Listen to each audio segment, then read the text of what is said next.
لفظوں میں کیا بیاں ہو غم آل مصطفیٰ کے ساجد نبی کا گلشن پامال کرنے والے ساجد نبی کا گلشن پامال کرنے والے روئیں گے حشر تک وہ روئیں گے حشر تک وہ دوزخ میں کوفی جا کے لفظوں میں کیا بیاں ہو غم آل مصطفیٰ کے لے کر چلے تھے ظالم قیدی جنہیں بنا کے لفظوں میں کیا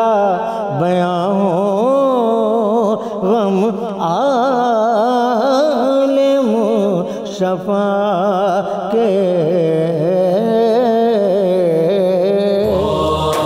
فاطمہ وسیدتنا زینب وسیدنا حسن